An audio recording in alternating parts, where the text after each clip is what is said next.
Junkyard Dog. This might be the weirdest fighter jet the US Air Force ever flew. At first glance, the Grumman X-29 looks like someone built a fighter jet backwards. Its forward swept wings gave it amazing maneuverability, but they also created an aircraft so unstable that no human pilot could safely control it alone. A digital flight control system made tiny corrections many times every second just to keep it flying. Engineers also used advanced composite materials to stop the wings from twisting apart under stress, solving a problem that had defeated earlier designs. The X-29 never became a frontline fighter, but it proved that ideas once considered impossible could actually work. Black Widow 2, the stealth fighter that might have been better than the F-22, was never built. In the early 1990s, the United States wanted a new fighter jet that could dominate the skies, and two aircraft competed for the future of air combat. One was the YF-22, which became the famous F-22 Raptor. The other was the weirdo-looking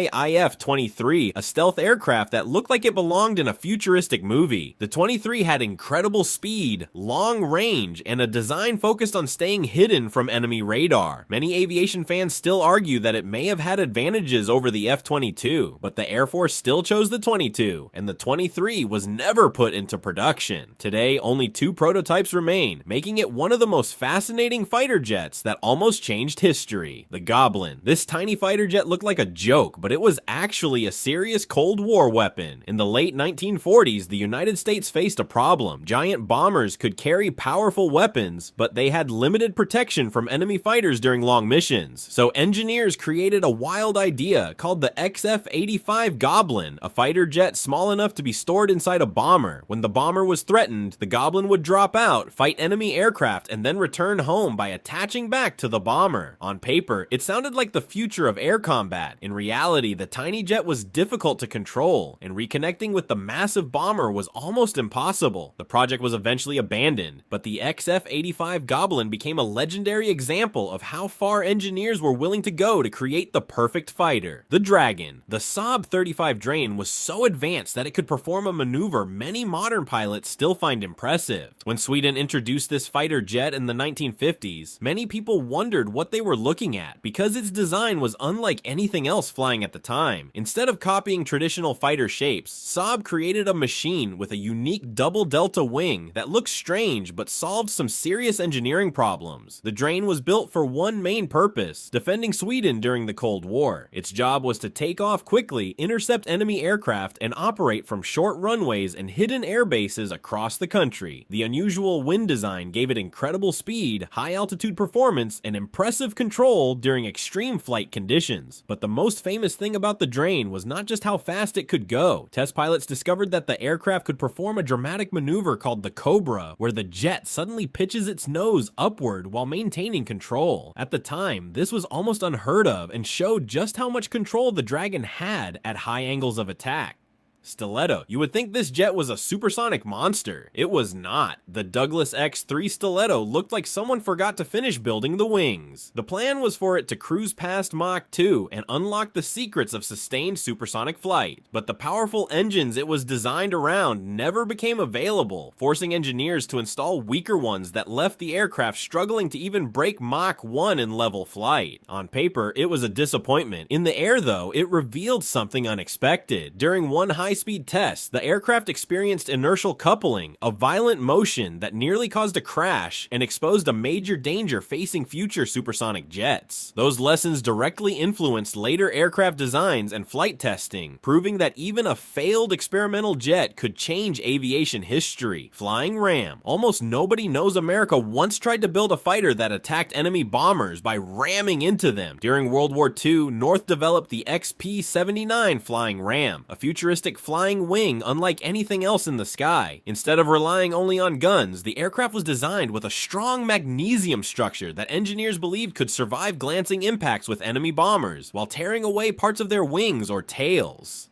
To help handle the intense forces, the pilot flew lying face down inside the aircraft. It was one of the boldest and strangest fighter concepts ever proposed, but the dream ended almost as soon as it began. On its first test flight in September 1945, the XP-79 went out of control. The pilot was unable to escape and the aircraft crashed, ending the project before its bizarre combat concept could ever be put to the test. Delta Dagger. The F7U Delta Dagger was built to defend America from waves of Soviet bombers during the Cold War, but its first prototype had a huge problem. Even with a powerful jet engine, it could not fly faster than sound in level flight. That failure put the entire program in danger of being cancelled. Engineers realized the engine was not the real issue. The shape of the aircraft was creating too much drag as it approached the speed of sound. Using a newly developed concept called the area rule, they narrowed the fuselage where the wings met the body, giving the jet its unusual pinched waist. It looked strange, but the results were incredible. The redesigned F102 finally broke the sound barrier, entered service as the first operational supersonic interceptor in United States Air Force history, and went on to protect North American airspace for years. That one odd-looking design change did not just save the F102, it helped shape the future of supersonic fighter aircraft around the world. F7U Cutlass. This fighter jet scared its own pilots more than the enemy. When the F7U Cutlass entered service in the early 1950s, the US Navy expected it to be the next generation of carrier fighter. Instead, it quickly became one of the most dangerous aircraft in its inventory. Its engines produced so little thrust that takeoffs could be terrifying, especially from aircraft carriers where every foot mattered. Hydraulic failures, unreliable systems, and landing gear that could collapse without warning turned even routine flights into a gamble. Pilots gave it the nickname Gutless Cutlass because it often felt like it never had enough power when they needed it most. Out of 320 aircraft built, 78 were destroyed in accidents, and dozens of pilots lost their lives. The Cutlass never fired a shot in combat, but it still earned a reputation as one of the deadliest fighter jets ever to wear US Navy markings. Thunderceptor. The XF91 looked completely ridiculous, but there was actually some clever engineering hiding behind those strange wings. Built by Republic Aviation during the early Cold War, the Thunderceptor was an experimental fighter designed to deal with the problems of high-speed flight. Its most bizarre feature was its variable incident wing, meaning the entire wing could change its angle relative to the fuselage. The wings were also wider toward the tips, making the aircraft look almost backwards compared to a normal fighter. But this strange design had a purpose. Engineers wanted to improve the aircraft's performance during both high-speed flight and slower approaches and landings. The XF91 even used a combination of a jet engine and rocket engines for extra power.